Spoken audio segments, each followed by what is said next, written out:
3, 2, 1. All right, everybody, please stand as you're able and join in singing For the Beauty of the Earth.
Everybody, and for those who are celebrating, happy Mother's Day.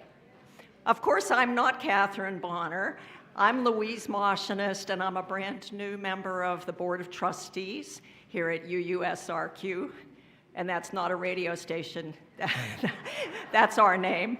I'm just learning the ropes here. This is my debut to say welcome. I want to tell you it's an honor to be on such a very capable board of trustees. We're in good hands. A special welcome to our visitors today, both on campus and over live stream. We're so glad you joined us today. You're invited to participate in any of our events. If you have questions, we would love to tell you more about Unitarian Universalism. Just register on our virtual guest book, which is found via a link on uusrq.org, our website. There's also a sign-up sheet for visitors at the welcome table outside the door. We'll happily send you our weekly newsletter and links to virtual events. So today is special in several ways.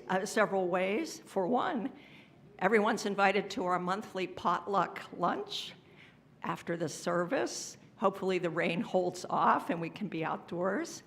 But anyway, please come for lunch. Even if you didn't bring anything, you can bring something next time. So let's have fun getting to know each other and creating community. And now for the real Catherine Bonner.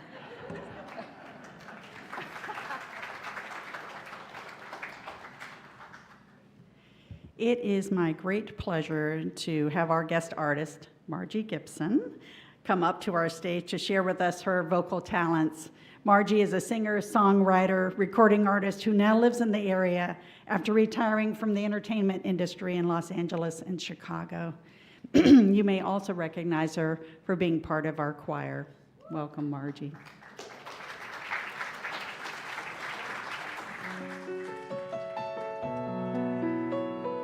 I'm back from retirement.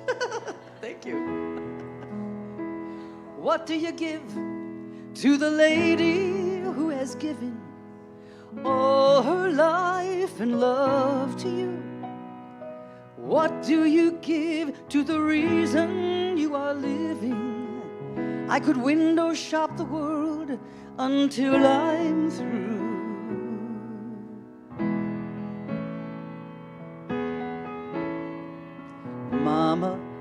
rainbow, Mama, the sunrise, Mama, the moon to wear. That's not good enough, no, not good enough, not for Mama. Mama, a palace, diamonds like doorknobs, mountains of gold to spare. That's not rich enough, no, not rich enough, not for Mama. Mama, a lifetime crowded with laughter. That's not long enough, not half long enough. What can I give you that I can give you? What will your present be? Mama, young and beautiful, always young and beautiful. That's the Mama I'll always see. That's for Mama with love from me.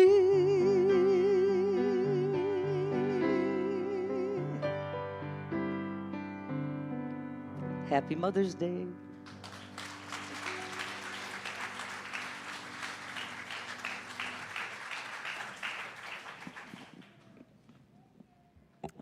Thank you, Margie. That was beautiful. So, as you know, I'm Catherine Bonner. I'm the Director of Programs and Religious Education here at the UUSRQ. And I'm also a member of our worship team. And on those Sundays when Reverend Jay, who is our settled minister, is not in the pulpit, our worship team brings in guest ministers and speakers to give us a variety of perspectives on the world and maybe doing things a little bit differently. I assure you, today is different. But before we get started, I'd like to invite anyone interested in learning more about what a Chalice group, that's a small group of people, to join me in the library at 12:15 today after the potluck to reflect on the topic of invisible forces or coincidences in our life. No, we're not talking about Mom, I guess, maybe, not sure. Anyway, Mother's Day is one of those holidays that evokes all kinds of emotional responses depending on how you experienced being mothered or being a mother yourself, the kind of relationship that you have with the mother figures in your life, or having lost your mother through death or disagreement. Today we will hear from 3 members and their experiences, the ups and downs and the challenges of being a mother. We will also lighten the tone by hearing from our children as they read some cards that were written by other children. Remember, children are the most unfiltered, authentic people on the earth. At the end of our service, we will hold a flower communion. And if you've brought a flower but were not able to add it to one of our vases, you can exchange the flower for another at the very end. Now, let us enter into our sacred time by saying the words together in your order of service or on the screen as Titan lights our chalice.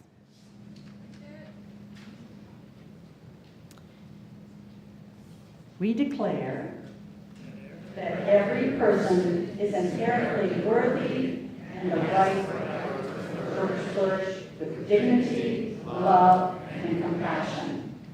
We covenant to use our time, wisdom, attention, and money to build and sustain fully accessible and inclusive communities. Thank you, Titan. So, now to my favorite part of the service, the time for all ages. Today's story is a play on that famous children's book, Where the Wild Things Are, by Maurice Sendak. But today's version is Where the Wild Moms Are, written by Katie Blackburn and illustrated by Sholto Walker. The day Mom didn't get dressed and went on strike, Dad called her a wild thing, and Mom said, "Cook your own dinner," and stomped upstairs to run a bath. That evening, as Mom lay in her bathtub, a paradise wove itself all around her. until the entire bathroom was hung with wild fruits and the walls themselves seemed to fade and disappear. The air was full of promise, and the waves softly lapped at the shore. A yacht lay on the sands, and Mom stepped into it and floated away across time and space until she came to the place where the wild moms are. And when the wild moms saw her, they shook their magnificent heads and wiggled their magnificent hips and stamped their magnificent feet. But Mom just laughed and danced as though there were no end to her wildness and magnificence, all the while balancing a drink on her head and not spilling it. And they were dazzled, and they said she should be queen of the wild moms. And Mom said, I accept. Now let's get this party started. And there never was a wild, magnificent like it. And those moms partied like it was 1999. Until, enough, Mom cried. For the queen of the wild moms suddenly felt a little bit tired and emotional and wished she were with those she loved more than anything in the world. And at that very moment, from miles away across the waters, as if it was magic, Mom could tell she was needed. So she stopped being queen of the wild moms. Oh, stay a little longer, the wild moms wailed. We are having such fun. Come join the conga. But Mom just smiled. She stepped into her yacht and floated across time and space back into the waters of her very own bathtub, where there was a cup of tea waiting for her. And it was still hot. And she felt loved. That's good.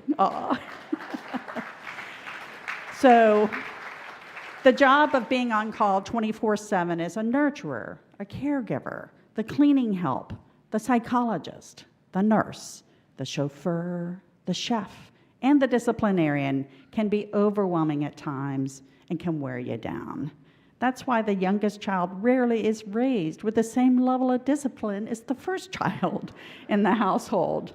And while I was raising my own 4 children, I admit to dreaming about being a wild mom, if even for a few hours. So I encourage you to reach out to those around you. Could be your spouse, could be your own grown child, one of your RUU families, or even a neighbor, to offer to give some respite, even if only for a few hours. Most of the time, they will not ask, thinking that they do not want to be a bother or a burden, or that they are superhuman and can just do it on their own.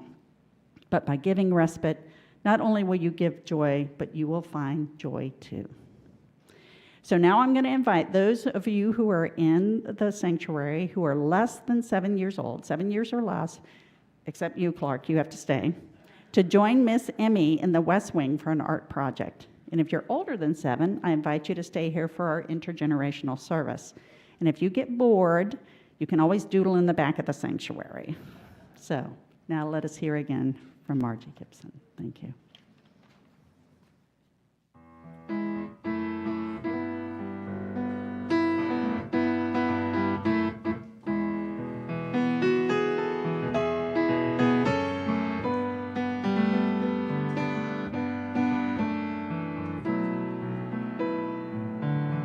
If I could reach the stars,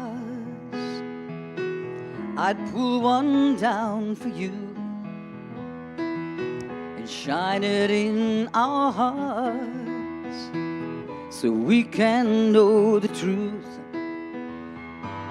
And this love we have inside is everything we need. But for now we find it's only in our dreams that we can change the world. We can be the sunlight in the universe. We can know that love is really something good. Maybe if we could change the world.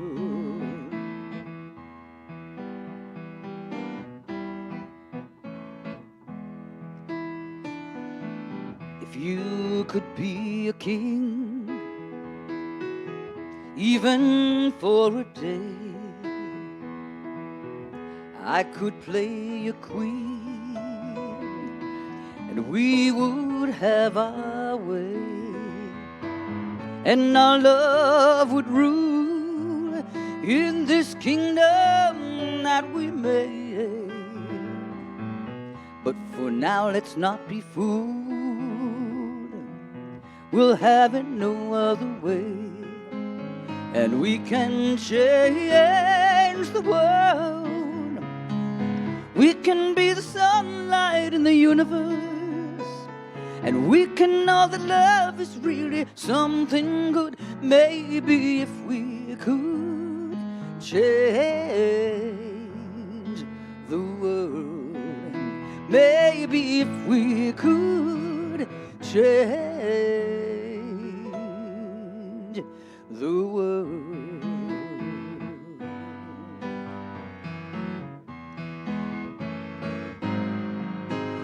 Yes, we can change the world. We can be the sunlight in the universe. We can know our love is really something good. Maybe if we could change, if we could change, if we could change the world.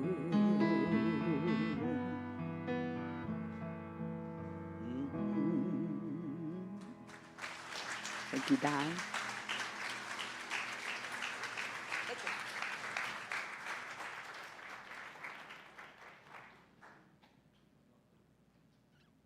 Thank you again, Margie. Such a beautiful voice, so talented. So now, let us center ourselves by this reading from Katie Lee Crane. May means Mother's Day, and I'm going to trust Hallmark and daddies and 6-year-olds and grown-up kids who are mommies themselves to honor their mothers amongst us as they deserve to be honored, with brass bands and flying flags and breakfast in bed and kitchens cleaned up afterwards. And I wish for those mothers a memorable day full of love and laughter. But sadly, I don't trust Hallmark to remember the feelings of women who don't fit Mother's Day in quite the same wonderful way. There are no cards on the rack for the women who gave up children for adoption, never to see them again. No cards for women who face the painful and difficult choice to end a pregnancy. No cards for women who desperately want to conceive and bear a child and cannot. No cards for women who have lost children of any age, or for those women whose children have abandoned them in anger. There is little consolation for them on a day so full of motherhood. So every year when Mother's Day rolls around, I wish there were just a little less hype about traditional motherhood and a little more acknowledgement of not so traditional mothers in our midst. People who come in all colors and shapes and sizes and genders and ages. And more than anything, I wish there were a lot more empathy for those who suffer, because as mothers are being honored, they don't fit in quite the same wonderful way. Let us honor them all on this day. Women who conceived, women who bore, women who reared, women who lost, women who let go, women who made difficult choices, and people of any gender who mother. Happy day. May each of you know your worth to all of us. Thank you. So now, let us spend a minute in silence to kind of reflect, followed by the song, Spirit of Life. Thank you.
morning and happy Mother's Day. My name is Ashley. I represent the mom right now who, as you can say, is in the thick of it. So my days are full of big feelings, chaotic mornings, and moments that are equal parts beautiful and completely absurd. Like earlier this week, my youngest son woke up screaming. He realized his older brother, Griffin, had taken a sip of his chocolate milk. And it wasn't given to him yet. So the proper protocol is actually, my youngest son wakes up, he then gets the chocolate milks, then he hands it to Griffin, and then Griffin's allowed to take a sip. So I was being screamed at that I must refill the one sip he took so that it's back to the top. All of this is happening, of course, while I'm trying to find the right socks, get myself ready for work, think about what I have to bring to school today for them. But everything has to stop when they have these big feelings because it's immediate, right? They need that attention and help. So that's a little bit about like how this phase of motherhood feels, right? It's urgent, it's messy, tender, and relentless. I'm also a full-time working mom, so the juggling never stops. When I'm at work, I worry if I sent them with the right things. Did I make their pediatrician appointment? And then when you're home, you're thinking about the deadlines, the work emails. You always feel like something is slipping and you're never doing enough. You're never enough kind of in either space. And honestly, it's exhausting, as many of you know. Not just physically, but there's the mental load that never quiets down as a mom. And then something happens, something small, where you feel not as alone anymore. That moment, that little bit of grace can make a big difference. Like there was an older woman at the grocery store who saw me juggling the kids, asking them to quiet down, and she had said, "Don't worry about it. They're just being kids, and if anyone has a problem with that, then that's on them. Don't quiet them down." And that kind of helped take me through that rest of the trip, and I still think about that actually quite often. It takes a village with littles.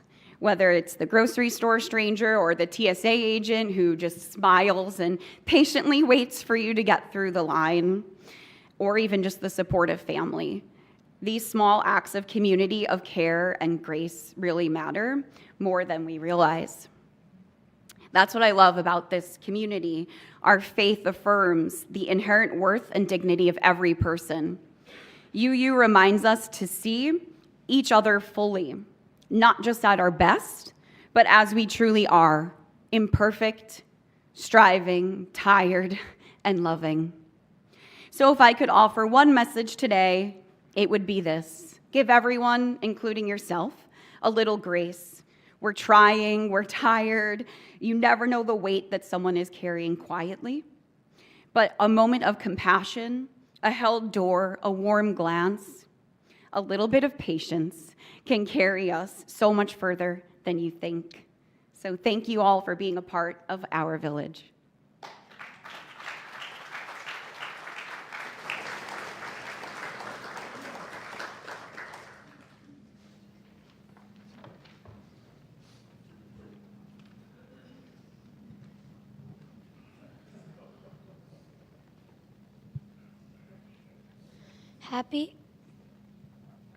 Happy Mother's Day. I hope you're having a great Mother's Day. We were going to make you pancakes, but Melanie didn't know how to. So we were going to make eggs, but there was no bacon. Well, happy Mother's Day. Thank you, Mom, for being wonderful, caring, and not making a meatloaf anymore.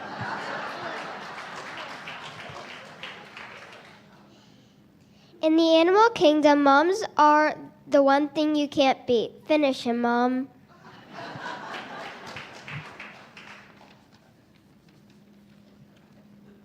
Thank you, Mom, for making me food so I don't die.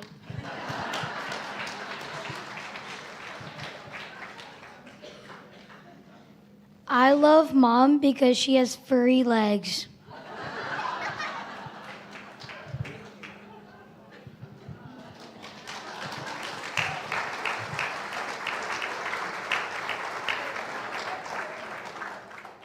Authentic, yes. And so we don't die. Now is the time where you can help out financially. Please be as generous as you can. For those online, there's a link in to donate in the description on the YouTube video. And if you have a cell phone, you can use the QR code in your order of service or on the screen. So let this sacred time begin. Thank you.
Good morning. My name is Nadine. We are a new family to UUSRQ, the Schwab family, and I'm going to actually ask my daughter Melissa to stand up for a moment since she's the reason I'm here.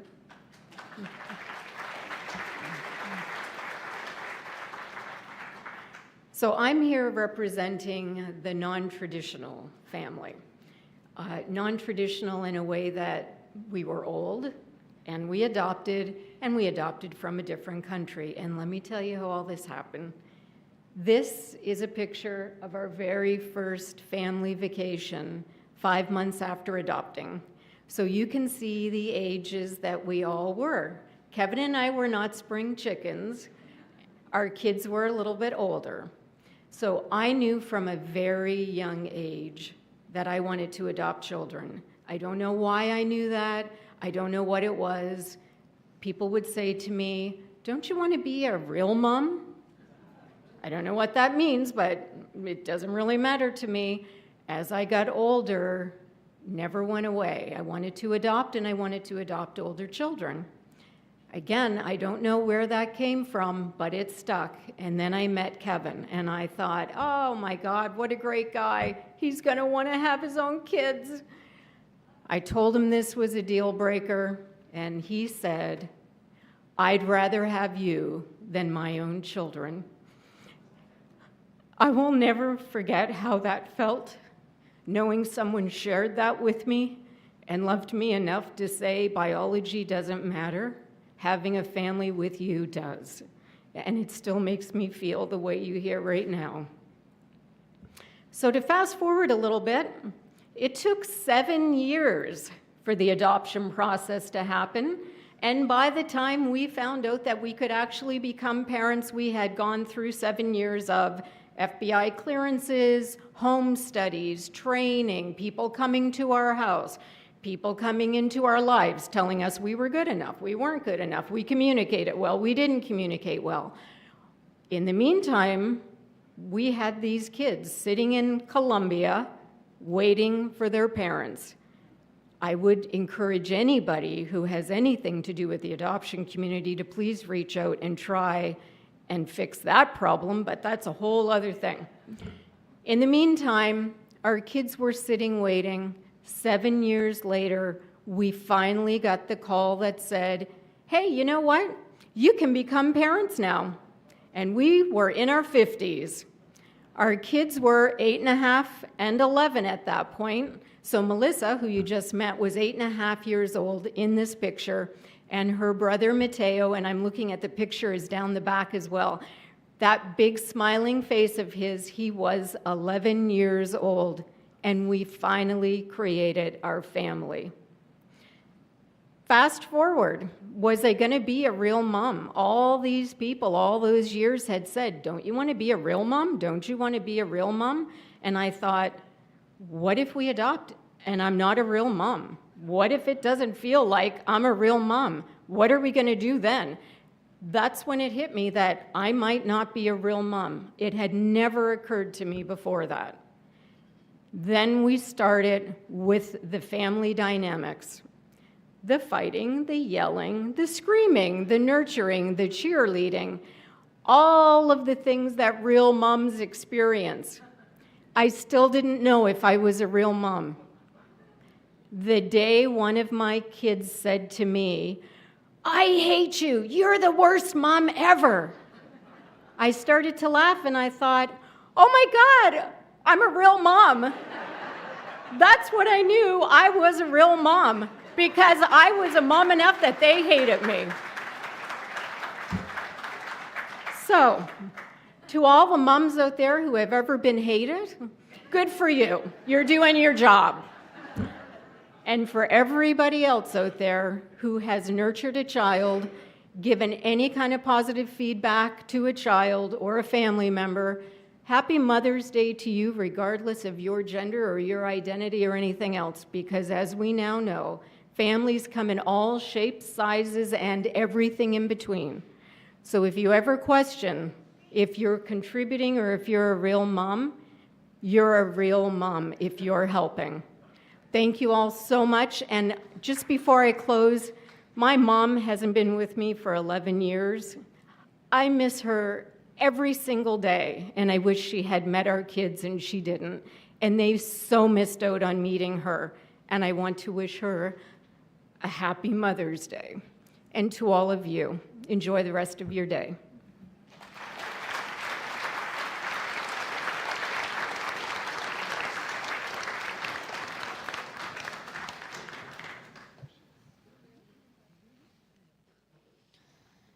Dear Nana, I hope your Mother's Day is better than a hamster farting in your face. Mom, I just want to tell you that Mother's Day wouldn't be possible without me. I'll be waiting for my present in the living room.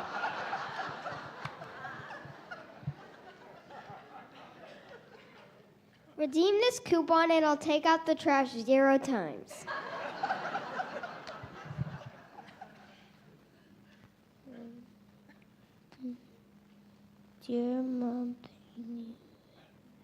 Dear Mom, thank you for doing everything for me. Why don't you let me have desserts? I like you because you care for me.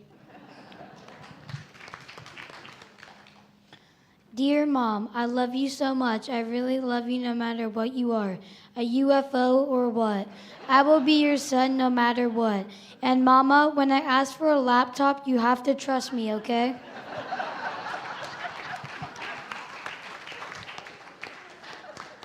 Now, Margie.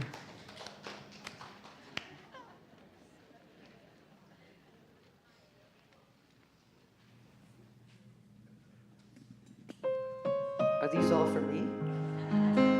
That's nice.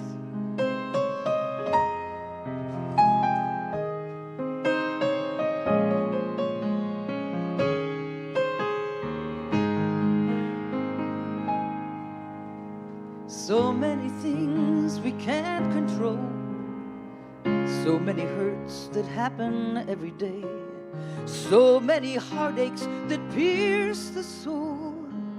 So much pain that won't ever go away. How can we make it better? How can we make it through? What can we do when there's nothing we can do? We can be kind. We can take care of each other.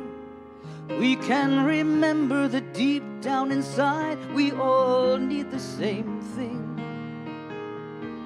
And maybe we'll find, if we are there for each other, that together we'll weather whatever tomorrow may bring.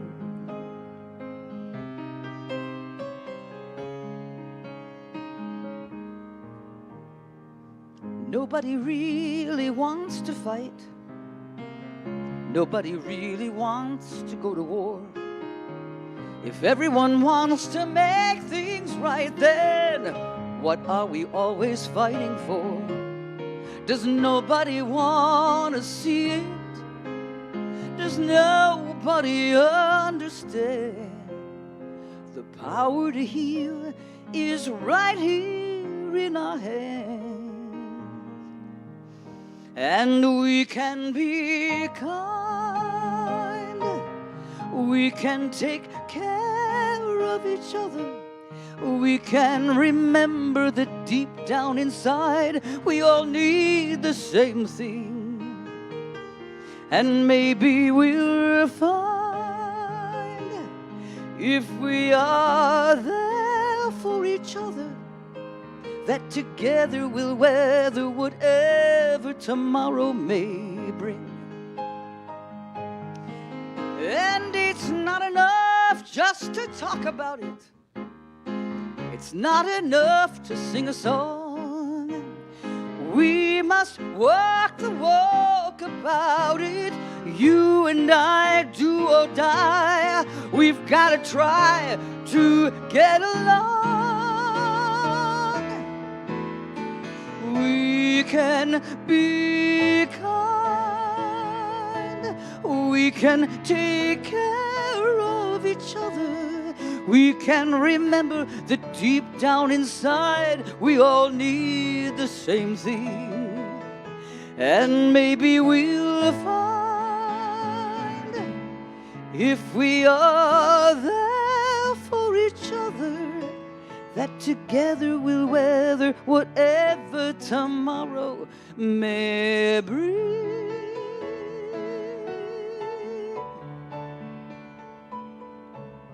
And maybe we'll find true peace of mind, if we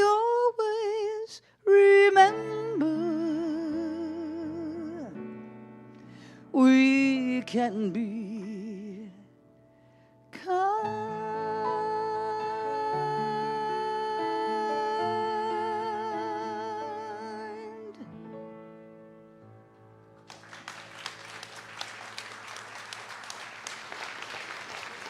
Thank you, Dan.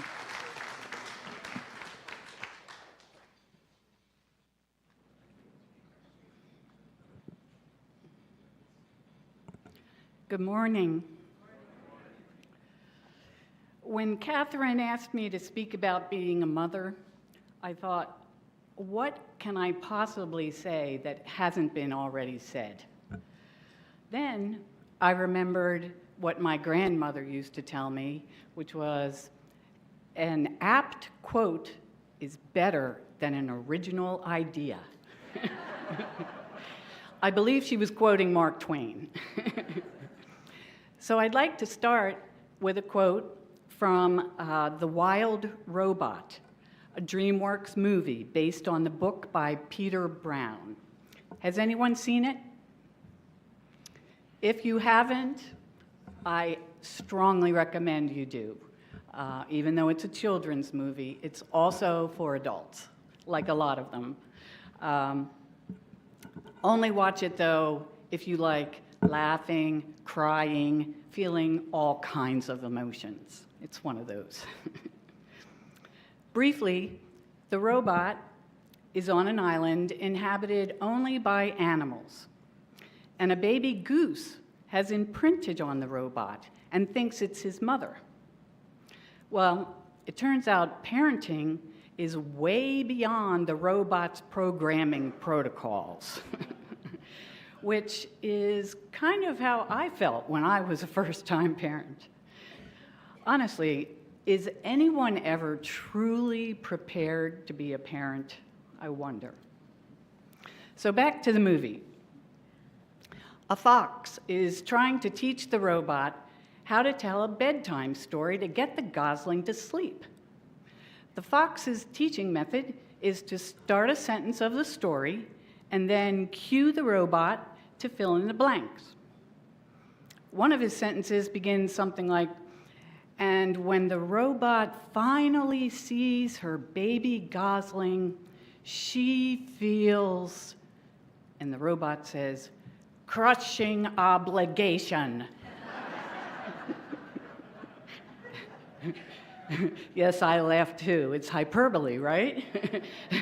But wait, I know that feeling.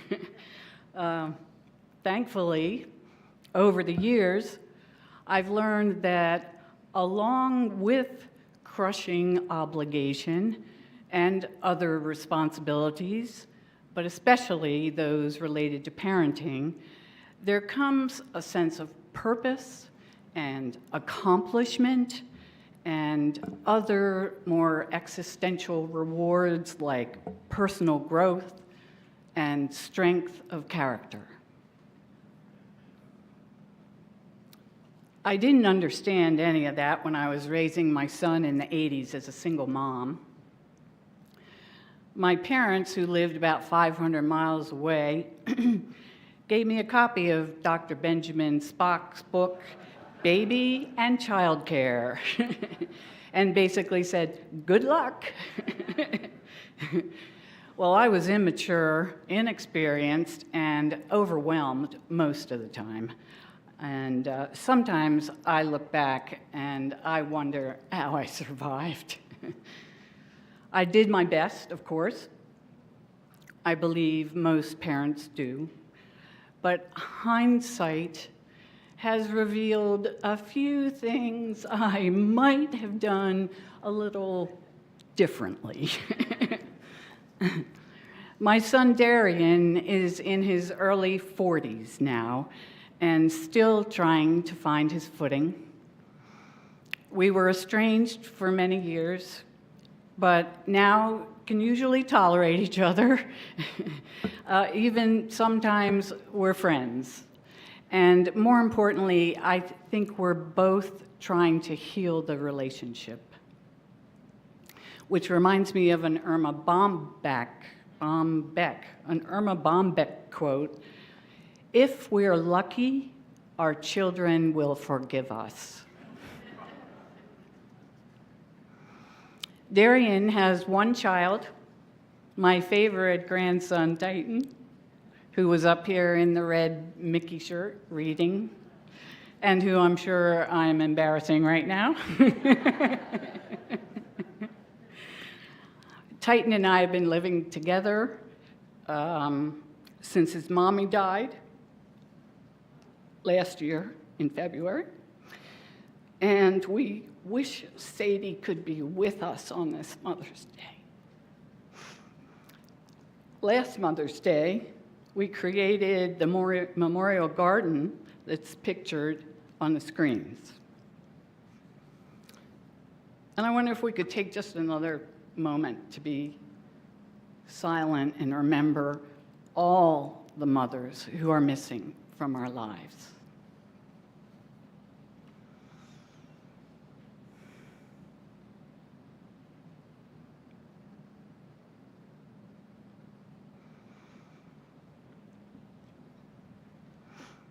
Thank you. It's truly a gift for me to be Titan's guardian and grandmother. It's the gift of a second chance at motherhood.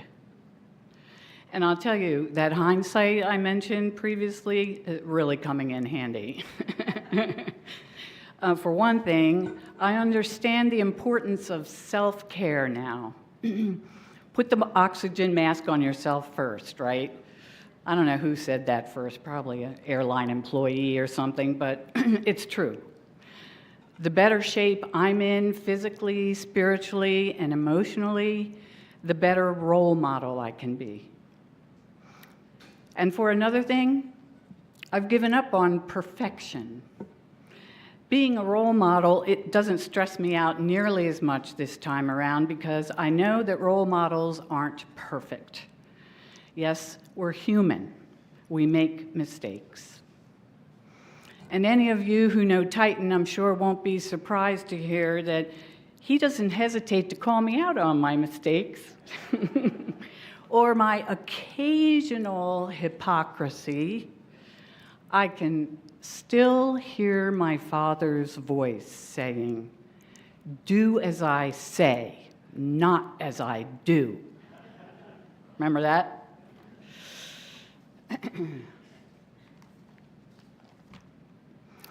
Sometimes it hurts a little to be held accountable, but it's also helpful. And I thank you, Titan. One of the beautiful things about our relationship is that Titan and I are helping each other so we can adapt and become better people. And isn't that the point? To learn how to live in harmony with those around us and how to love and be loved just the way we are. So I'd like to end with a final quote from The Wild Robot.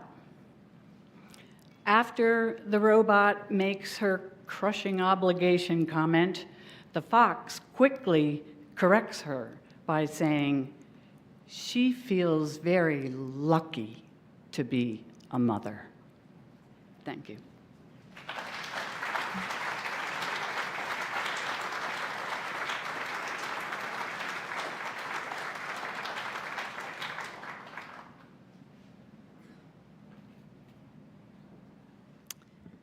I want to thank all of our speakers today. They have been very, very moving. So, like the flowers before us, there's great diversity in the way that mothers and mothering spirits are. Not just in their physical size or color or shape or even genders, but their cultures and their experiences, their challenges, and yes, their shortcomings. For after all, mothers and mothering spirits are human too, seeking to do what's right, but imperfect, as we all are, in the execution at times. May we give ourselves and each other grace. So the Unitarian Universalist ritual The flower communion was created to acknowledge and honor the diversity amongst all of us. The ritual was conceived by a minister, Norbert Chopik, who was born in 1870 in Bohemia, which is now a part of the Czech Republic. And he was born to a devout Catholic mom and an agnostic father. So though he was raised in the Catholic Church, Norbert became disillusioned with his religion. So at the age of 18, he joined a Baptist congregation and eventually became a minister. And over time, he became increasingly more liberal, influenced by the social gospel movement of Walter Rauschenbusch that focused on applying Christian ethics of love, justice, and compassion to social problems of poverty, economic inequality, and other injustices. You may remember hearing Walter's grandson, Reverend Paul Rauschenbusch, who was in our pulpit about a month ago. So during World War I, the Chopik family moved to the U.S. to avoid being arrested.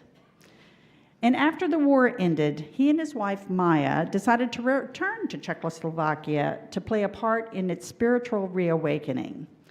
So they sold their home to pay for the voyage, but then the buyer's payment was delayed. So there the Chopiks were with no home and no spiritual home. So they rented a home in East Orange, New Jersey. And without their church home, their spiritual home, the Chopiks encouraged their 3 children, school-age children, to go out to the various churches in the neighborhood and try out their Sunday schools. And guess which one they loved?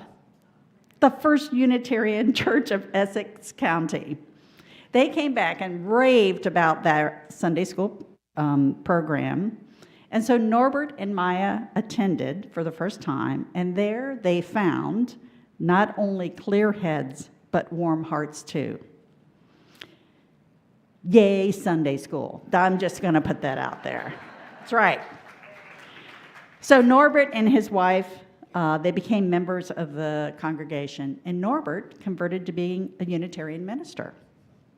So in 1922, Norbert established the Prague Congregation of Liberal Religious Fellowship, bringing Unitarian Universalism, it wasn't universalism, Unitarianism to Czechoslovakia. He found that the Christian communion service of bread and wine couldn't meet the needs of his growing congregation because his church had become the house with people who believed different things.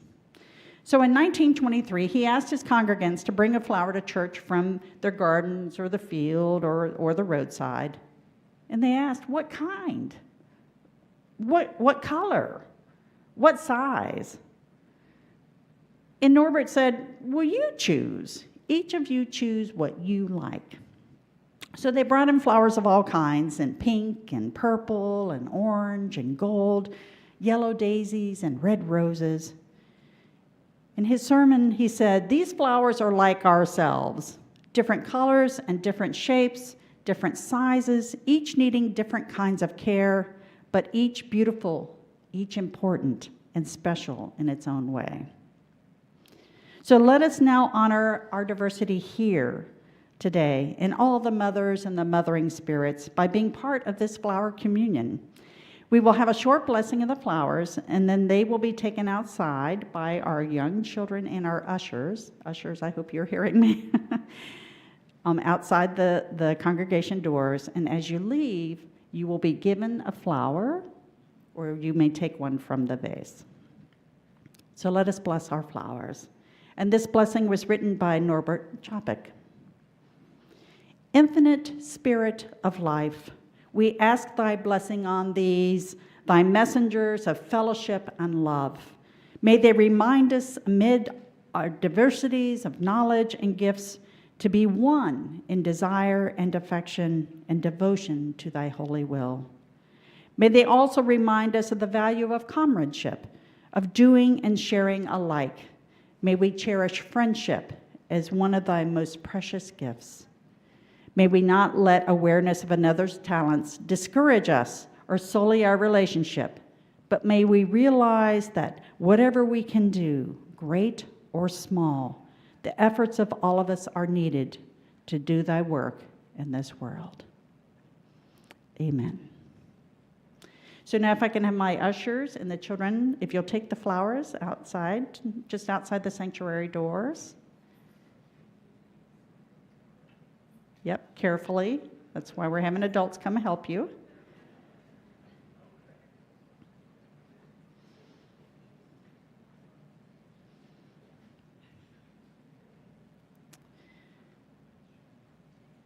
So just as a reminder before we get to our closing words, as you exit the sanctuary, please take a flower that is different than the one that you may have brought from either one of our young people or a vase. I'll be playing some music as you exit.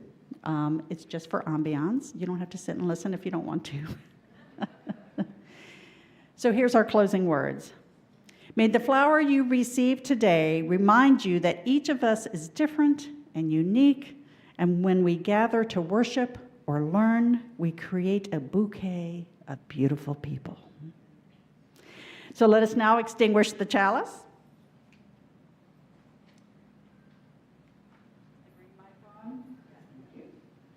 And please say the closing words or the chalice extinguished words that are in your order of service along with me. We extinguish this chalice, but not the light of truth, the warmth of community, or the fire of commitment. These we carry in our hearts until we are together again. Go forth in peace, and happy Mother's Day. Thank you.